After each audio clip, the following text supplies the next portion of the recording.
Driven, Remax Hallmark's real estate show, with your hosts, Johnder, Perez, and Dan Salhany. Welcome everybody to the Driven Real Estate Show by Remax Hallmark. Today we have a fabulous guest, and let's jump in and introduce her. She has achieved the Hall of Fame Award from Remax, Circle of Legends, Lifetime Achievement. She's a consistent Titan and Diamond Award winner. She started her real estate business actually in 1987, where she earned $75,000 in her first year. She joined Remax in 1994, and on average, her and her team sell over 100 houses a year, making her rank in the top 1% of realtors in Durham and in the GTA. She's actually owned a Remax franchise as well for 9 years and is now in her team and continuously connecting with her clients, delivering value. Let's welcome Mary Roy. Welcome, Mary. Thank you so much. Thank you for having me. Thank you. It's our absolute, it's our absolute pleasure and honor to have you. Mary, let's jump right into our first question. Yes. What's the secret to your success? I wrote down a long list. It takes a lot of things. I wrote down hard work. If you're not willing to work hard, you won't do it because you'll give in. Have commitment. You have to be committed. Have no fear. If you don't succeed and it doesn't work, forget about it. Go on to the next thing. Just keep doing it. Eventually it comes together. Don't get attached to the outcome. And the reason I say that all the time, even to the agents in my team, is if you were getting did as you may, you lost that listing, let it go. Focus on the next one. When you do your business, don't think about transactions. Think about building relationships. That's what I've done for 33 years. Be willing to pay the price. Be adaptable to change and accept it. Like, don't fight it. When all this was going through, the biggest fear for me was if I got the virus and I died, because I want to have a really nice funeral. I couldn't have a nice funeral. My friends couldn't come and say goodbye to me. And I don't know why, but that's the only thing I worried about. Mm-hmm. But then I got used to it. I said, okay, it's okay. There's virtual tours. They could do one online. Be open to constructive criticism, because if someone tells you something, don't take it bad. Just learn from it and get better at it. And really understand what is your why. What is it that motivates you? What is it that inspires you every morning to get up and feel great about everything that you're doing?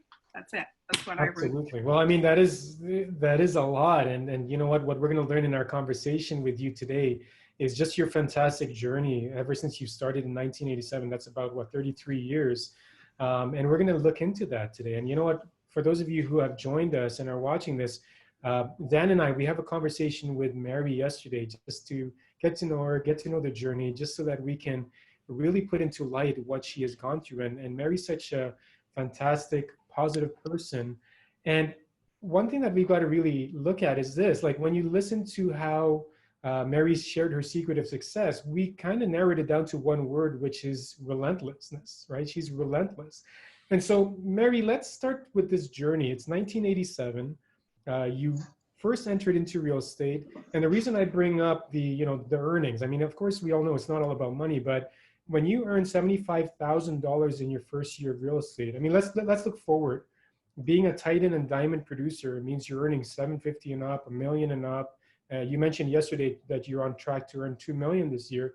And so some of us watching her are thinking, you know what, there's no way I can be like that. That's not what my business looks like. I'm only generating this much business. I'm earning this much in volume. But what we've got to learn from Mary today is that 33 years ago, she's just like what she is today in terms of her business practice, in terms of production. So when I looked up what $75,000 looks like in today's dollars, that's almost $200,000 or something like that. So Mary, what got you into real estate, and how did you do that in 1987? What did you do to be so successful in your first year? Well, I used to work in mortgages, and my job was to do the mortgage evaluations, what the penalties were for the clients to pay when they sold their home. And because the interest rates were 20%, mm-hmm. and their penalties were like 15,000. I would work till midnight, be at the office at 7 in the morning to make sure that those folks had those numbers, because a lot of them didn't, the household. And my husband said, why don't you go into real estate? You work so much, you don't get paid for the extra hours. And I go, I would never want to be a realtor. And then I got my license. The hardest thing for me actually was passing the courses, especially the first one and appraisal. Those were the two hardest ones. I don't know why, but they were hard. And then once I got my courses, there was no stopping me. I used to go door knocking every night between 7 and 9 at night. And on the weekends, on Saturdays, I was door knocking all the time. Every time someone talked to me about listing a house, I'd be there doing all my homework, going to the township, get the roll numbers, get their names, information, all that stuff. And so I would be prepared. And I lost many listings because I was new. Even though I had the energy, they say, Mary, we love you. You have so much energy. We know you want to work hard, but you don't have the experience. So I used to go in the office every day and listen to the old agents. I used to call them the old agents, which is like Lucy Bates and John Love and Thomas.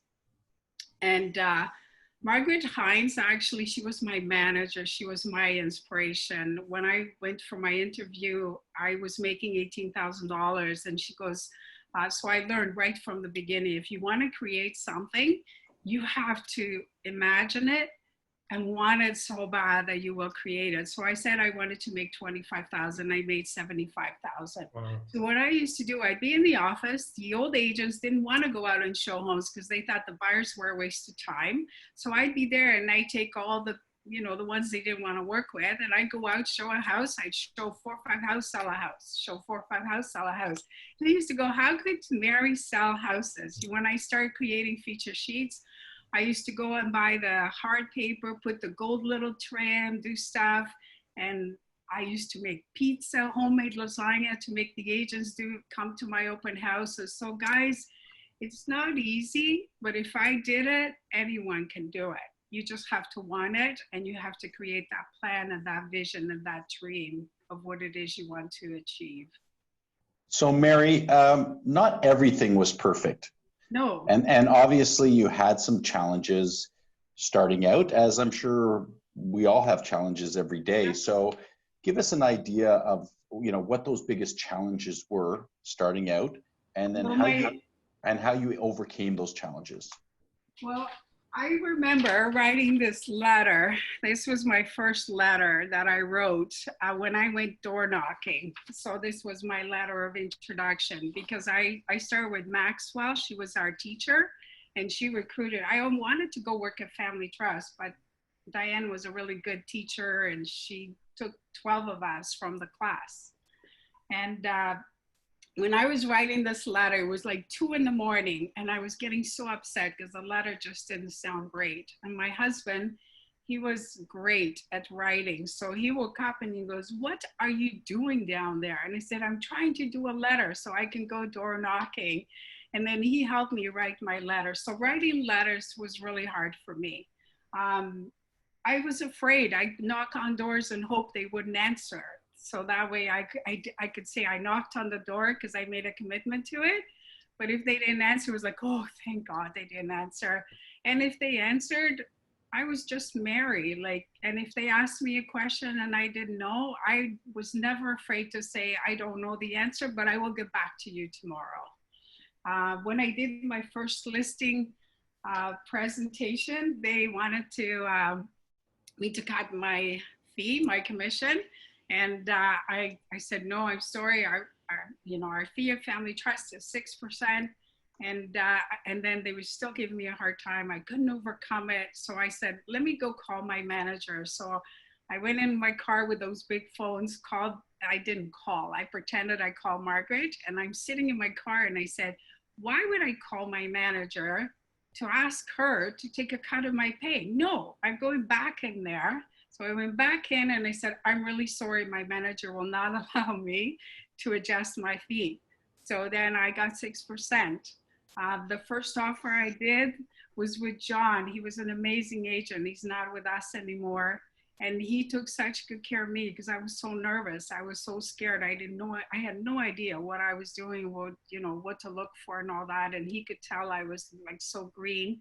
And he helped me. So no, it was not easy. I used to go door knocking, and I had people saying, "Don't come to my house." And I'd say, "Okay, no problem," that kind of thing. So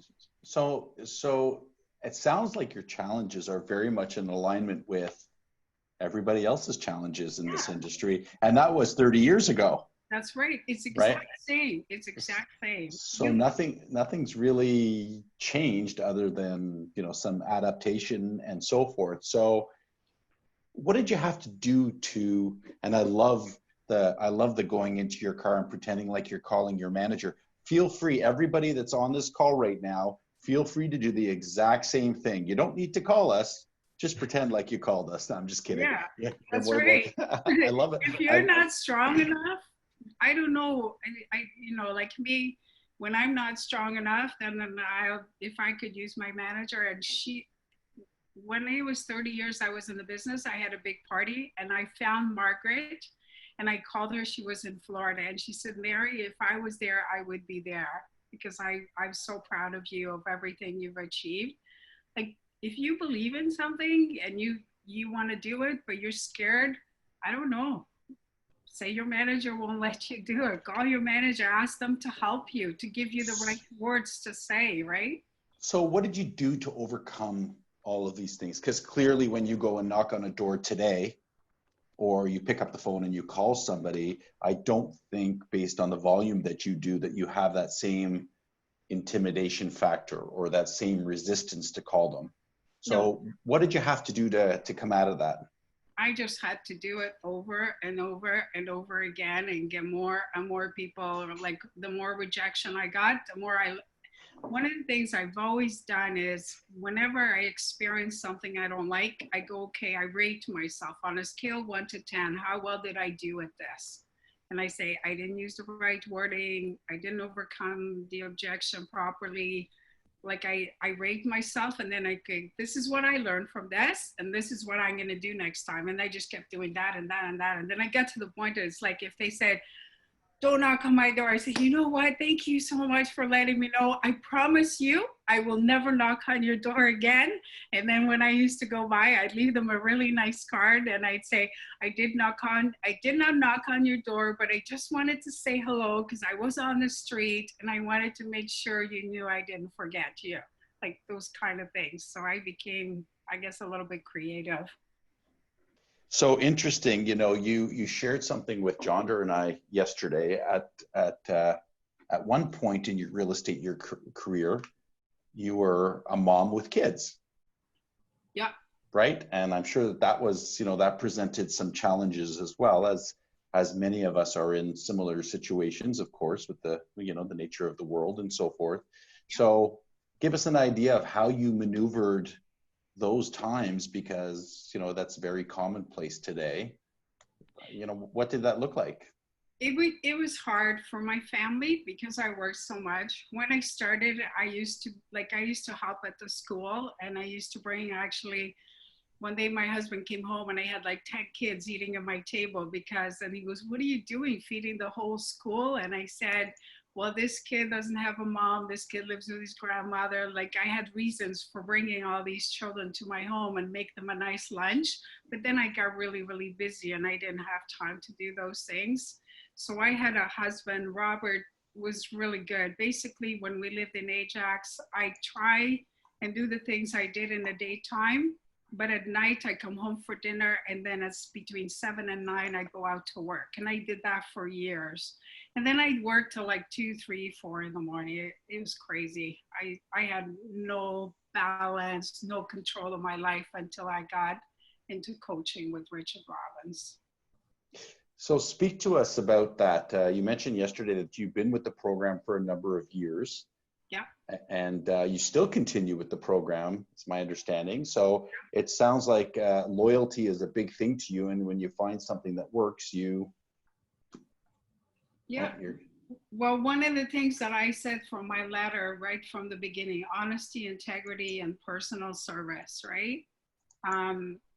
When I joined Richard, actually, Richard and we used to go around with Remax. He would be talking about cold calling, and I'd be talking about your commission, you're worth it. And I'd be like speaking and, you know, huge about it. Now we can't talk about it, but I used to be like I just believe in your values so much. That's all, because we pay huge prices to do what we do, right?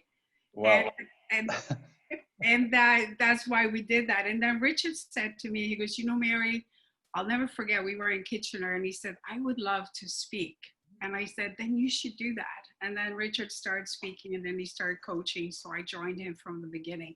When I joined his coaching, I was making $450,000 a year. And I was selling over 100 homes a year. And I used to sell at first time I sold 120 homes. I was working by myself and one assistant. She was inside, like working in the office, and I was on the road.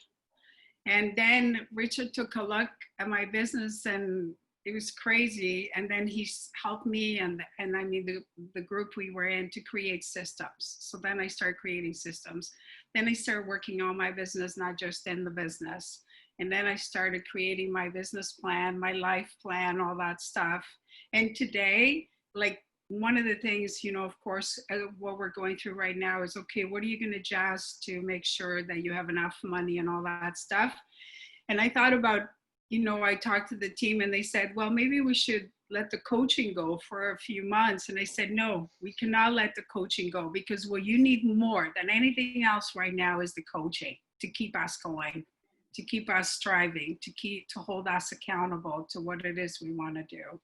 Sorry, am I talking too much? No, sorry. that's okay. That's okay. I mean, I think what the idea that we're getting here is, even at your level and even with your drive, you were still very coachable, and you allowed yourself to be coachable. So there's I'm sorry, I was just chuckling a couple seconds ago because I was reading through the list thing, and I think your daughter is on this call. Yes, she is, Ornella.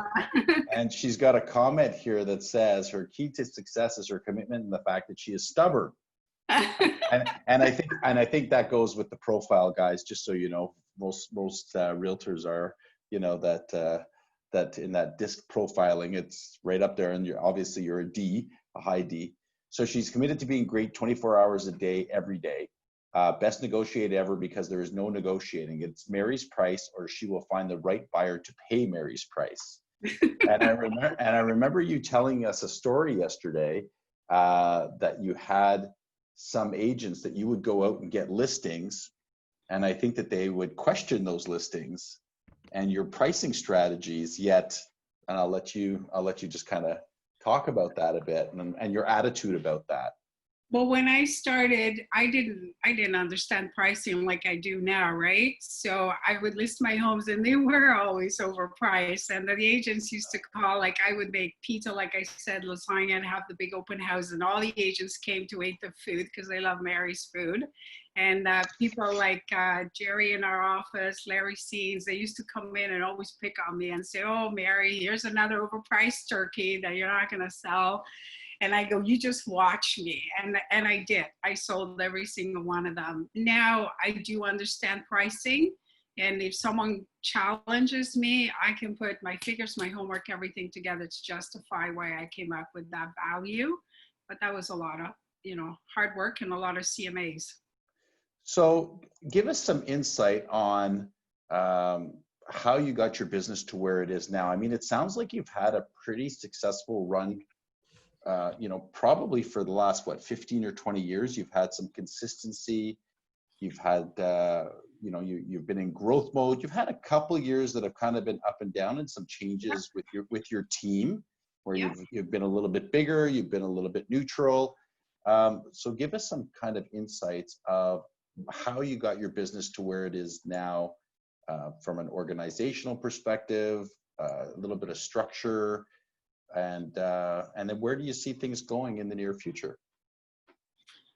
Well, as far as selling the 120 homes, like I said, I've been selling them since 94. But when I sold over 120 homes a year by myself and an assistant, I had no life. It was crazy. So what I have changed is we might sell 140, 160. I think our goal this year is 180. Is I haven't grown in transactions, but my goal working through my coaching was I want to sell less homes, but get higher end homes at a higher price, because I saw a lot of houses for 300, 200, like our high end was 500. So basically I focused on, so I changed my marketing so I would attract a higher priced home, so we didn't have to sell more homes, but we made more money. Our volume keeps increasing every year. I have had years where it went down. It wasn't the market, it was me. It was my head.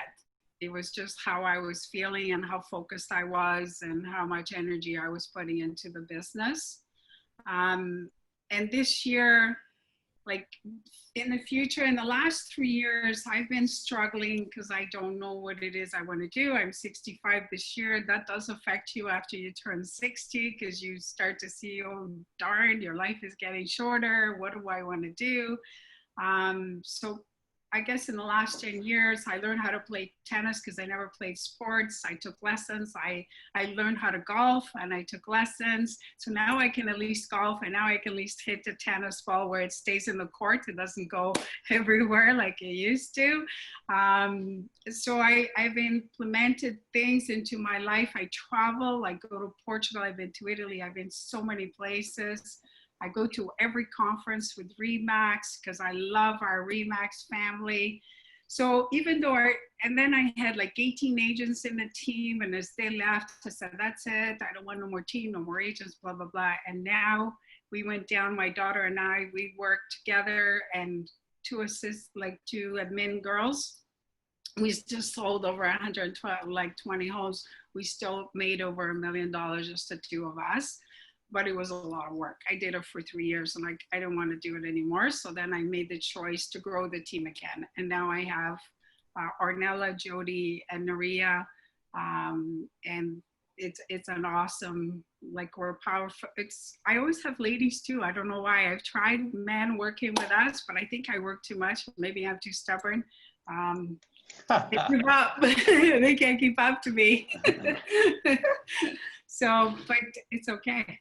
Yeah, so now I'm going forward. I'm going to build a business that when I die, I'm going to leave a legacy behind that will inspire other agents in our industry to follow the systems that I have or whatever it is that I do. And as my daughter always says, she's the younger, improved version of Mary Roy. So I've created a younger, better, improved version with my daughter Ornella. So she's out there.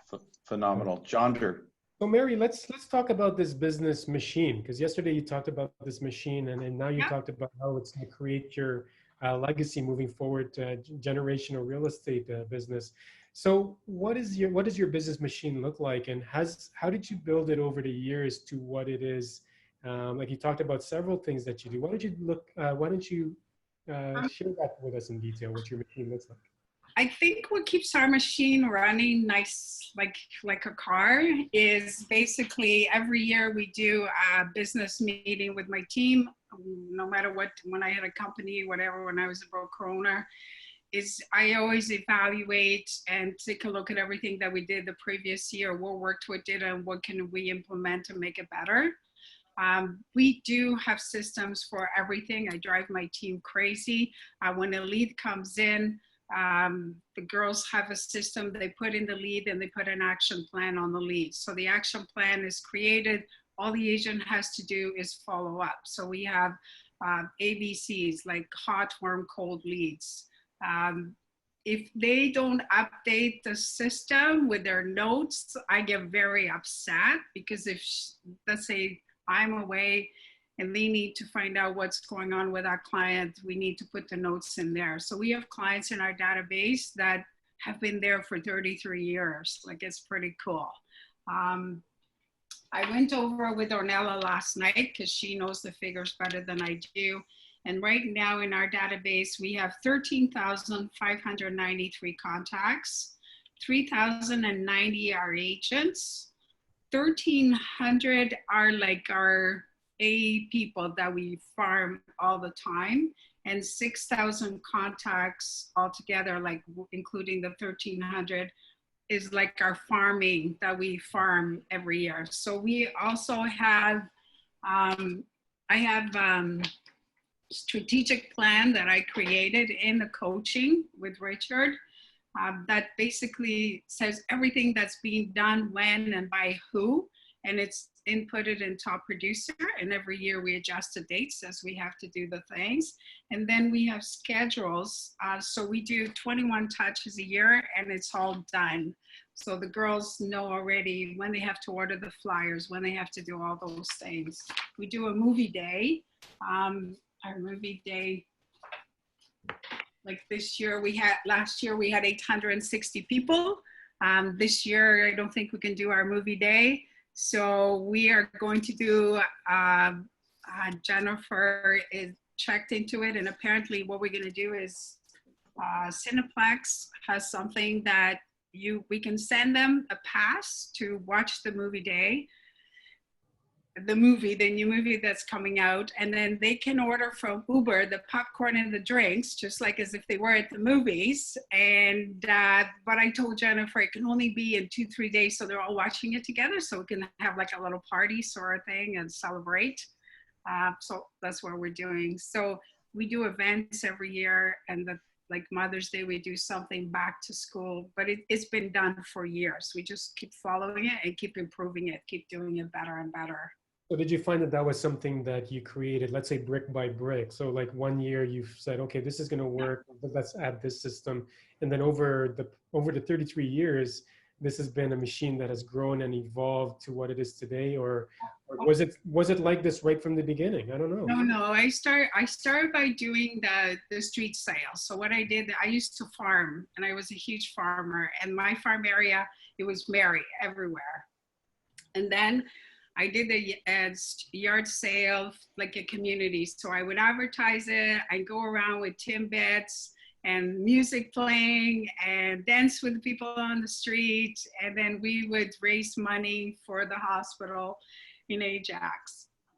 Or when breast cancer came, we would raise money for breast cancer. And we did that every year. And that was a real big thing. So I got really known in my farm area for doing that, the yard sales. And then we used to do, I moved to Port Perry. We had a big lot there. We used to do a client appreciation party. So I would rent like the toilets, and we'd have like about 150, 180 people there. And everything I do, I try and raise money for sick kids or for something. So I had this tank. Actually, I saw the picture last night, and I'm terrified of water. I don't swim. So I had all these noodles around me, and they had to dunk me. So they gave money and not dunk me because they felt sorry for me, because I fell once and I was terrified. They had to come and get me out of the water. And we used to have bands there. We had a Santa photo day for 22 years.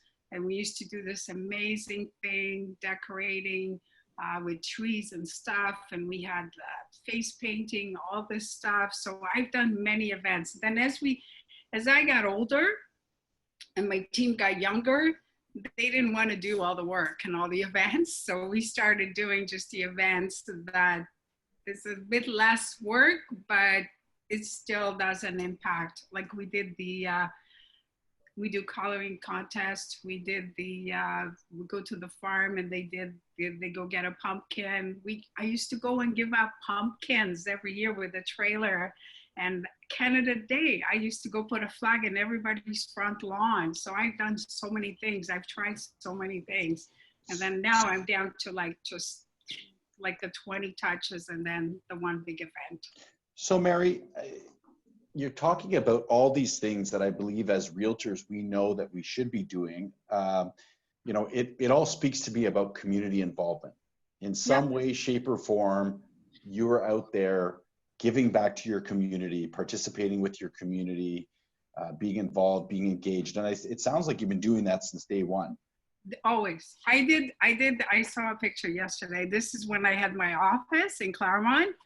And we used to be a part of the carnival and the parade. So I asked a client to bring a big trailer, and then it was when the Olympics, the time of the Olympics. So we were dressed like we were in the Olympics and all that stuff.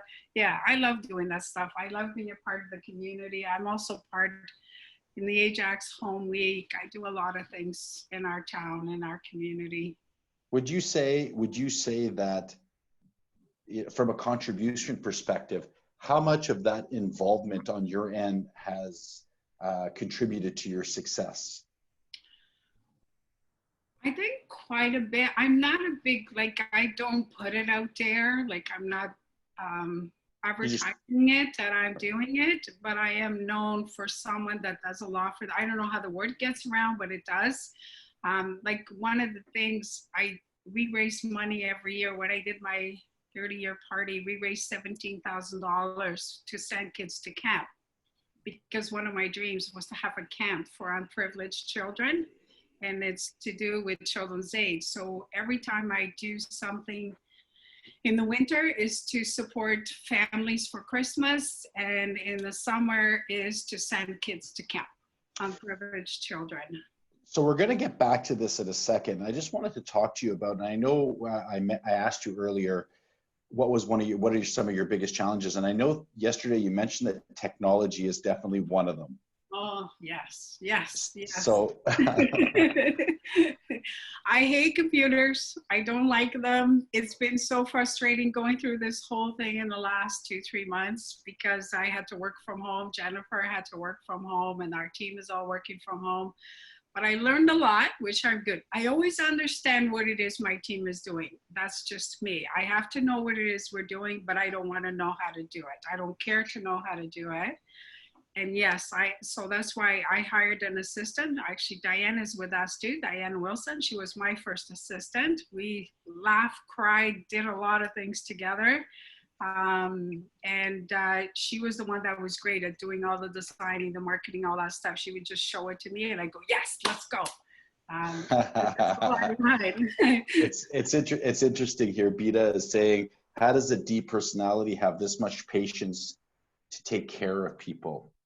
Because normally a D personality is very ambitious, very driven, and so forth. I mean, do you have a battery that just keeps replenishing itself? I think that's what everybody is thinking here, because this is a lot of activity. This is a lot of stuff. I think when I'm busy, it's almost like an addiction. I get so into it, and if everything is running nice and smooth, I am the most, like, a lot of fun to be around. But when things don't go right, I'm no fun to be around. And I'm hard on myself, and I'm hard on my team. I think you referred to yourself as a hard team leader yesterday. I wrote that down and I put that in yeah, I am. But I believe in them, and I need them. Like, I'm such a visionary. I'm always looking for new ideas, new tools, new things. And then I come in, I go, let's do this, let's do that. And they go, oh my God, here we go again. When I used to go to conferences, I used to bring like 10 ideas. Now I bring 1 or 2. That's it. So talk to us about conferences. And you shared something with us yesterday about how you approach going to conferences. And I'll leave it to you to kind of give us an idea of what happens in those environments, because I know that you're a big proponent. You're part of a number of networking groups that are not just local, but they're across Canada, that you've obviously integrated yourself into, and that takes time and energy and effort to research and so forth. So give us an idea. You go to these conferences and what happens? First, I have lots of fun. If they have music on, Mary's always on the dance floor. That's how I've met most of my friends in our Remax family. But the first big show I did, actually, I was so cool last night going through my pictures. Can you guys see this? Push it up a little closer to the camera. Is that good? Yeah. It looks like Disney of some sort. No, it's me. Oh. It's me. I was dancing and singing on stage. We had to do a play, I don't know, the Remax. This is a Remax conference. This is at the start when I started with Remax in Niagara Falls. And we used to have the, what do you call those things that the Spanish. Rockets. Yes, yes. And Sheila is from Halifax. She's my beautiful friend for 25 years now, 26 years. I met her our first conference in 94 in Niagara. And then we did this together, and Mike Hogan. And we became to be known as the girls with the maracas. So every conference I would wear a cowboy hat, which I still have, my black cowboy hat, and maracas. So we would give out maracas. So when you go to a conference, and my team knows this because I tell them all the time, you always go out and meet. And I used to play this game with myself, Sheila and I, who would come back to our rooms and collect the most cards. So Sheila always collected the most cards because she loves to talk. Me, I love to dance. So anybody that was dancing with me, I go around, I collect cards. She always beat me at it. And then I bring them back and we would send them a letter. It was so great to meet you at our conference in Banff, whatever it was. And then I would send them letters 4 times a year. So we would farm our agents. And that's how I've done it ever since I started with RE/MAX and with Family Trust previously. I built a family, and I have a family with the Richard Robbins group too. So that's how we get referrals. So how many referrals a year would you say out of your 100 and some odd transactions do you think you get at this point from all these, from all this structure that you've put into place with all these different organizations? I would say that we get at least 20 to 30 referrals a year. Yeah. And these are different things I've done. Like I've created a bookmark for, that's what I do now to give out. I always come up with something new to give out at every conference, but I try and be consistent with our look. So it always looks the same and then I give it out. And I'm always, even today, Mary is always the one that's out putting stuff on everybody's chairs or in front of everybody. Even in Toronto, when we did the last event, I was there putting out these things here, giving it to everybody, saying hello, and introducing myself and building relationships. In fact, I remember that because we had the RE/MAX recharge, I think it was, and yeah, in Toronto, we were holding a draw, right? And then yeah, I put in my business card, even though we're with both RE/MAX Hallmark. So you talked about having 80% of your business as repeat and referral, and you in fact talked about something called farming your referrals. Maybe want to elaborate a little bit more about that? When you say farming, you mean like how I get the business referrals from our clients? Right. Yeah. How you continuously build that up? Yeah. Over 80% of our business comes from repeat and referrals. And it's really cool because one of the things we do is every time someone calls us to go do a CMA, the girls set the appointment, they ask the questions, but a lot of times they don't know why I got the call. So as an example, I did one, which I'm going back today at 4:30. And when I sit there, I always ask, because I know the girls will put it on the front, like I have systems for everything, but on the front page, it tells me, like on their checklist, where did that source come from? And it wasn't filled in, so I knew I didn't know. So I said, how did you pick us? I'm just curious because I always like to know. And he said, actually, Dan, I used to live around the street, across the street, that works in a beer store. He told me if I ever sold my house, I had to list with Mary Roy. And then I said, do you know Dan's last name? And he goes, no. So when I go back today, I want to get his last name because I want to make sure we send him something to say thank you. And I give them a call and say thank you. So I just so blessed. Like I have never cold called anybody in 33 years. I've knocked on doors, but I've never called anyone. Any expiries I get, I do not call them. It's the people that call me because I work so hard on my listings. I don't want anybody to get my expiries, so I don't like getting other agents' expiries. I'm just so blessed. I guess, I don't know. Everything I do or my team, we do it to help people, and I guess it comes back. Well, a lot of your results and achievements have come from that, just from the bottom of your heart. It's like contribution and generosity and giving back.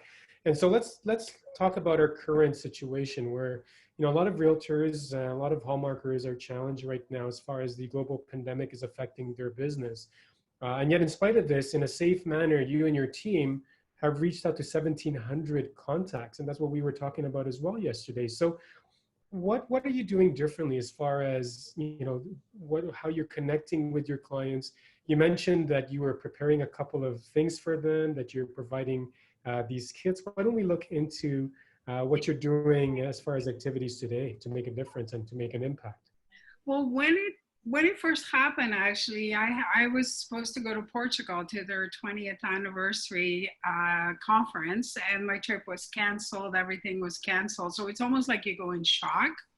And the offices got closed, and we had to work from home. We weren't prepared. Then I had to forward the lines to Jennifer's home. We had to get the phone guy to come in and change all that.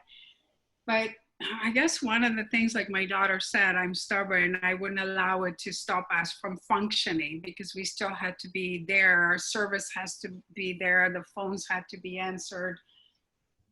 And then it was like, I never stopped. I sit in this office from like 7 in the morning until 10 o'clock at night, always talking to people or helping people out, or agents, whatever.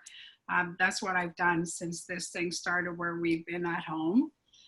And then it was like, okay, so now we're stopped. We called everybody and made sure everybody was okay. I have to thank Ornella. She's on the call, because my daughter is the one that she makes, I don't know, over 100 calls. I don't know how she does it. I do not have the patience to do that anymore, but I have committed to the team that I would call at least 5 of our past clients every day, because actually I still love doing that. So we started doing that. We never stopped our team meetings. We did our team meeting every Thursday. We set our goals every week. So Ornella and Maria have been calling everybody in our database, making sure everybody is okay. And actually, Ornella was telling me last night that through all the calls and stuff that we've done in the last 2 months, we have 70 listings coming up and 38 buyer transactions. And that's just that we already know it's coming. How many? 70 listings and 38 buyer transactions. So you've been connecting with 1,700 contacts. This is how many listings and yeah, so, and we followed up with our leads that were stopped. They didn't want to do, and I am so blessed, because, you know, like when like Ornella is making other calls, or anyone in our team that calls, people are warm to them because they love us. They know that we genuinely care, right? We're calling because we want to check up on them. It's not just about selling a house. And in terms of checking up on them, what kind of, like, what are you saying to them? Like, as far as, you know, what kind of approach is it that how would you describe when your team and yourself pick up the phone? What's that approach? I mean, I'm not with the girls when they're calling myself, but I know when the girls are calling, basically they're saying, because we have notes on top producers, so they go based on their notes. They go, I know you were thinking of selling, now this has happened.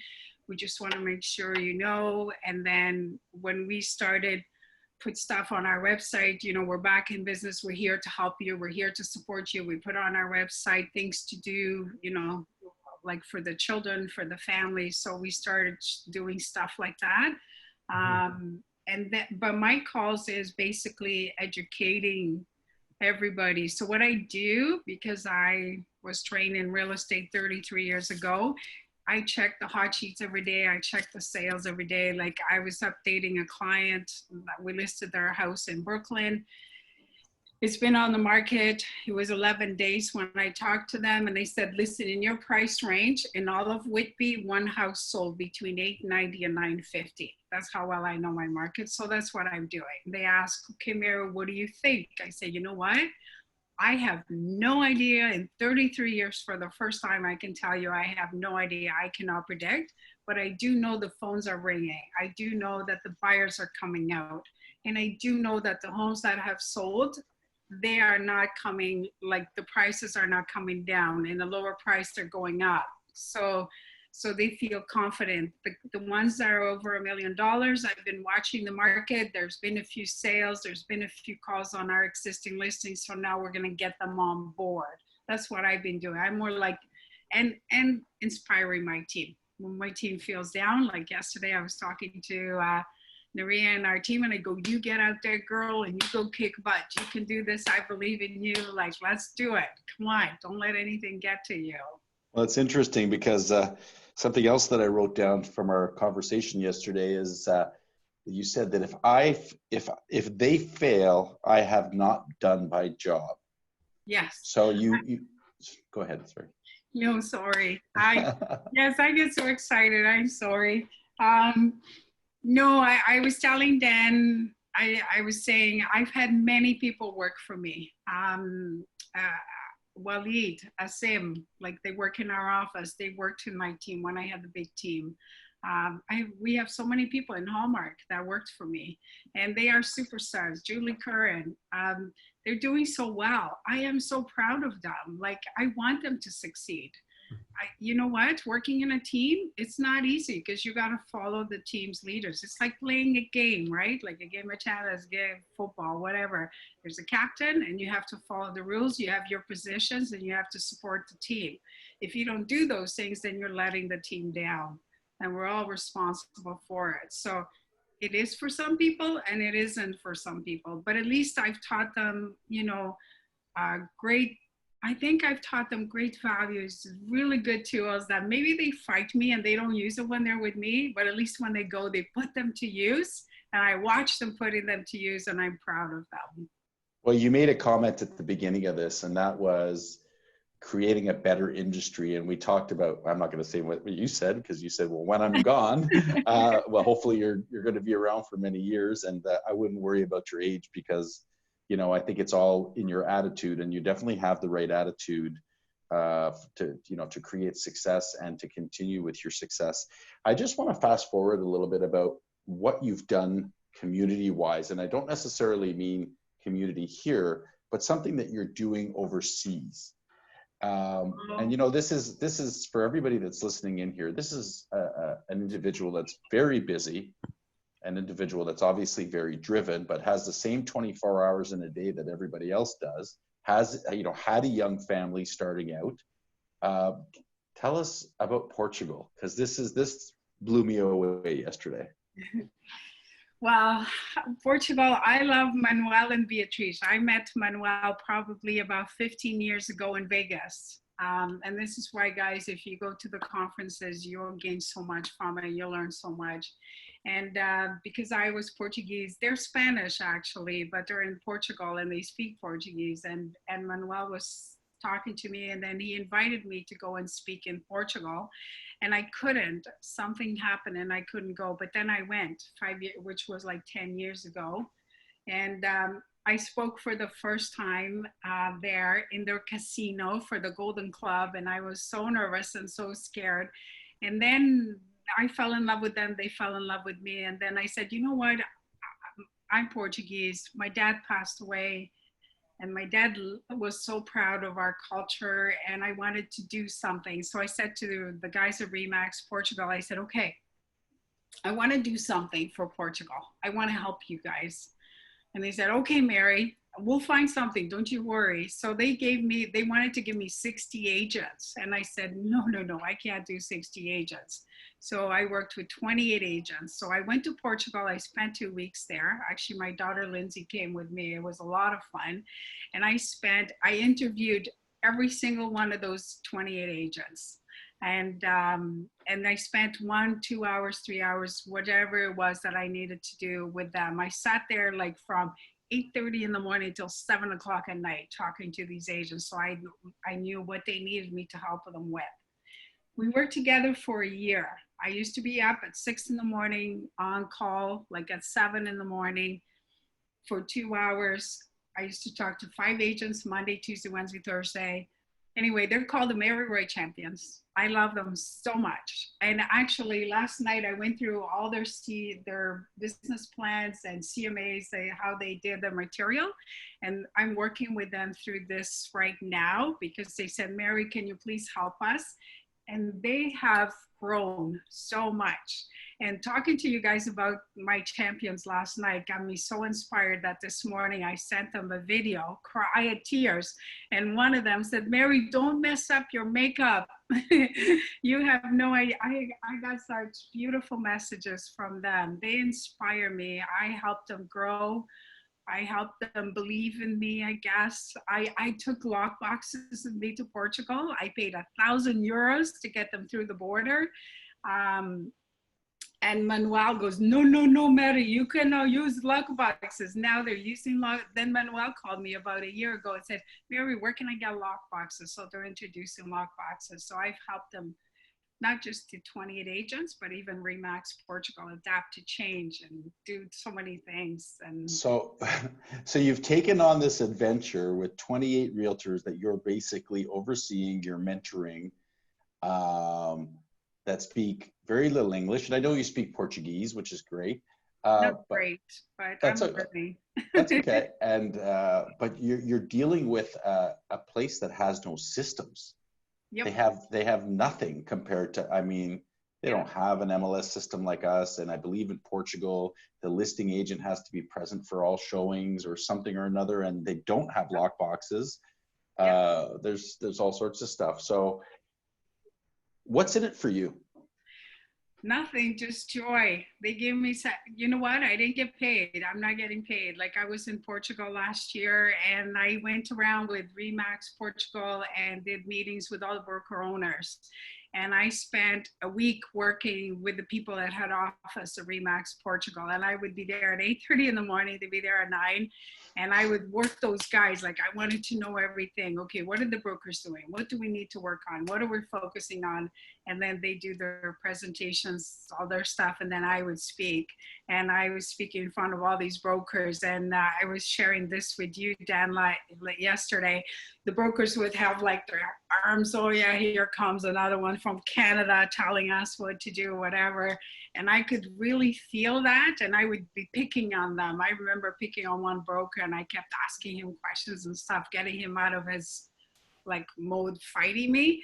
And then he all of a sudden he starts asking me questions. He starts warming up. So it's really cool. I guess what I get out of it is watching how they're changing and that it's good for them. It's working for them. Like Joanna, you don't have to tell her. I've spoken at Joanna's office, Joanna Colton. I don't know if you know her.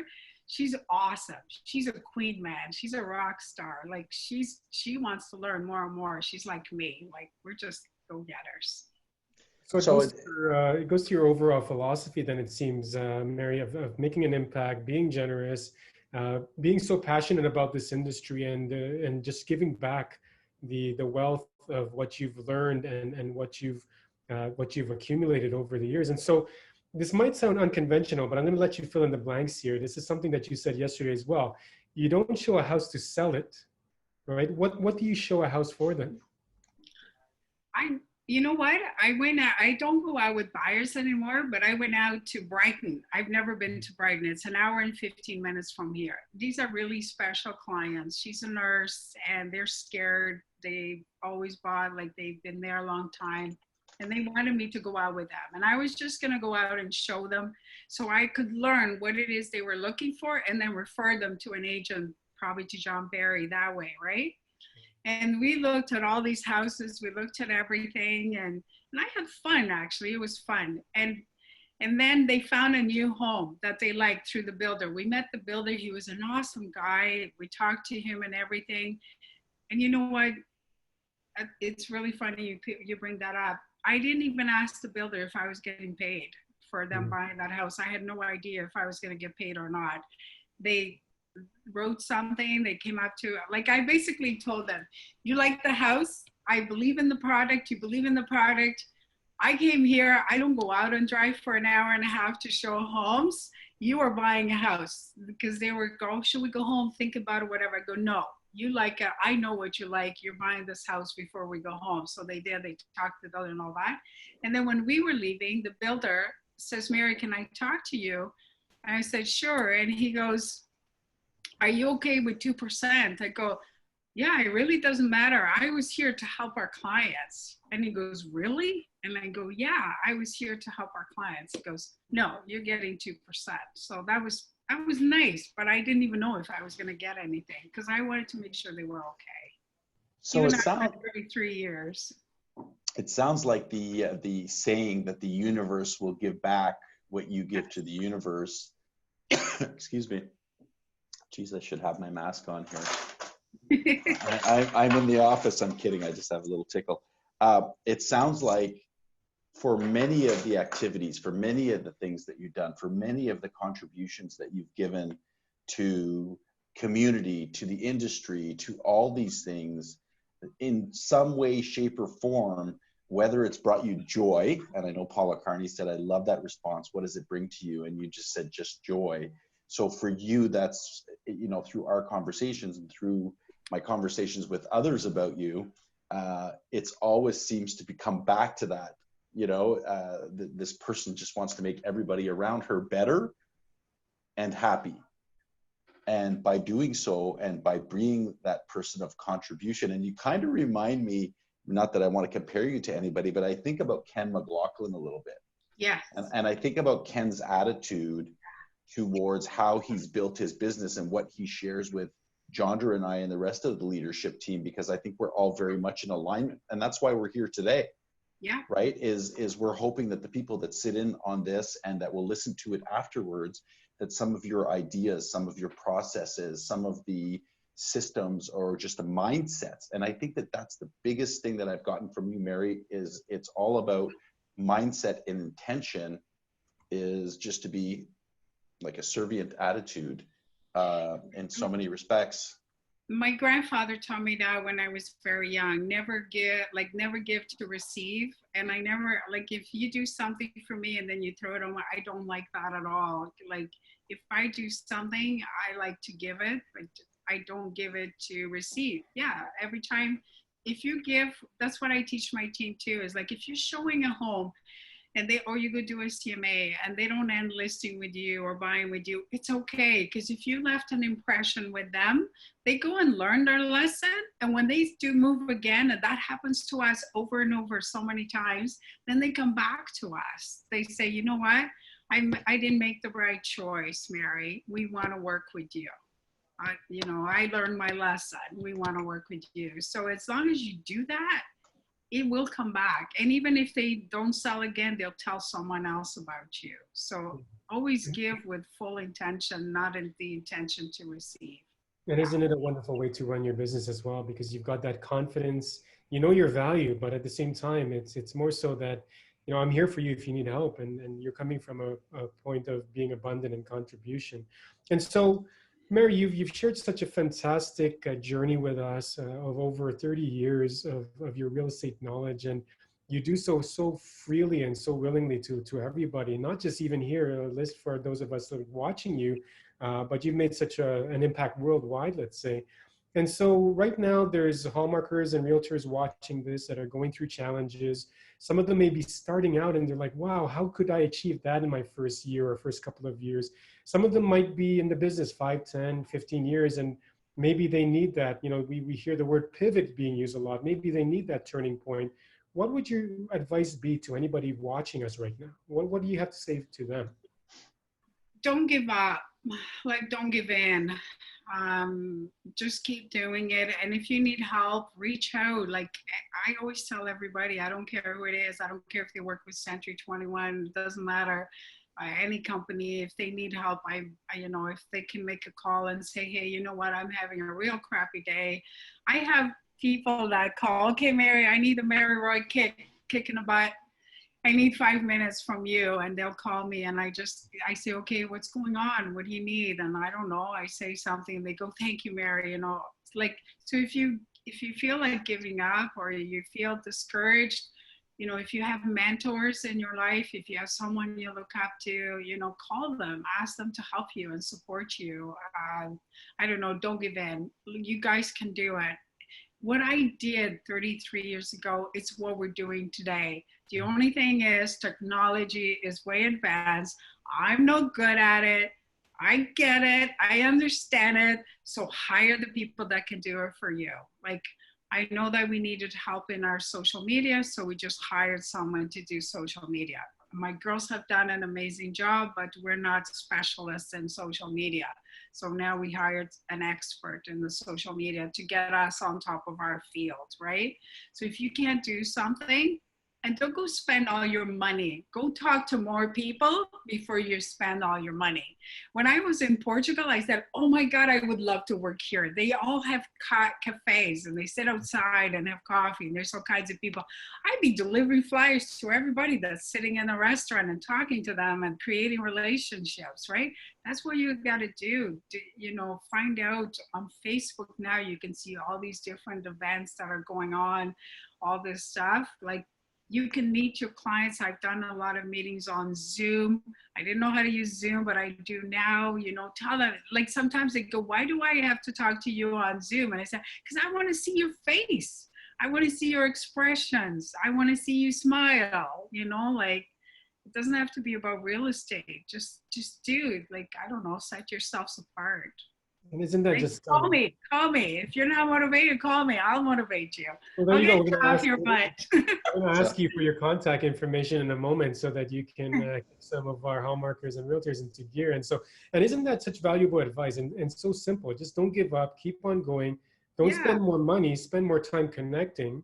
And just be passionate and enjoy what you do. And so, speaking of, if anybody wants to reach out to you and your team, if anybody from different parts of wherever you're watching this wants to send a referral to Mary Roy and her team, and if somebody wants to just learn more about you, Mary, how can they reach you? How can they call you? What website do you have? Maybe share some of the contact information. We have Mary Roy at maryroyteam.com. That's our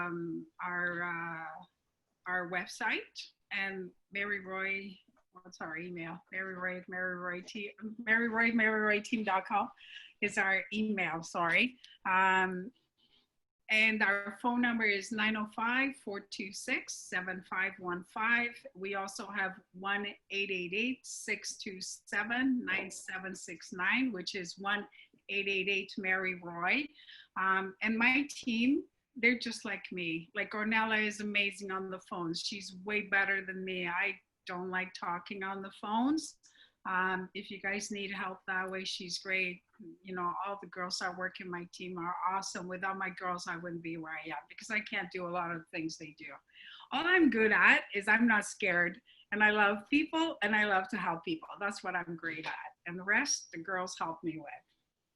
Fantastic. Thank you so much, Mary, for joining us today. And I know we had a lot of guests here listening to you and listening to your story, and I hope they were inspired. I know I was. I know Dan. You know, we feel a lot of great energy from you ever since our chat yesterday. And so if anybody else has any questions, feel free to type it into the chat or raise your hand.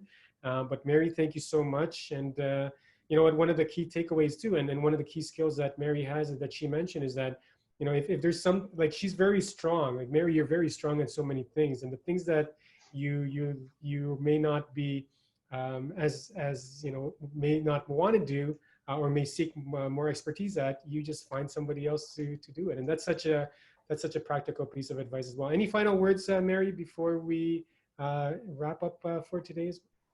Just, you know what, guys, I know it's hard times out there right now. I know a lot of families have young children, like my daughter, you know, and Maria, like, and Crystal, they have little ones at home and they have to try and work and keep their little ones. And that's not easy, but I don't know, just maybe make time for them, but find it 2 hours a day where they give you some time so you can make your calls or you can, you know, whatever it is you're gonna do.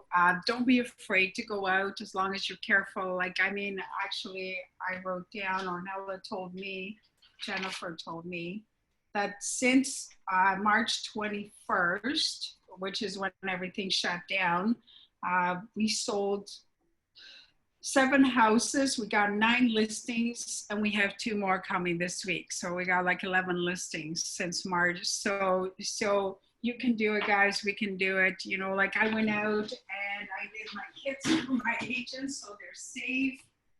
I made kits for our clients. You know, we're ordering nicer stuff. Basically, guys, all I did was put a mask, shoe covers, and gloves, and the alcohol wipes, and baggies with the Mary Roy sticker. And now we're ordering bags. We're gonna order nice stickers, but you know what? I can't wait till we get all organized. This will do. we have the wipes for our agents. You know, we have their kits, everything. And I created those. I did those for my team because I want to make sure everybody is safe. Amazing.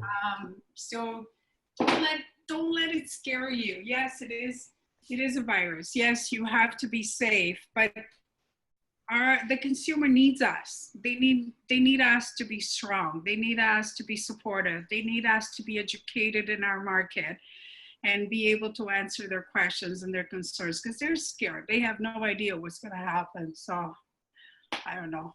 I'm sorry, I talk so much. I just get so passionate. Oh, it's wonderful, Mary. And, you know, I think at this stage too, you know, your business is starting to ramp up again. And you mentioned yesterday that you took the initiative to encourage people to move forward.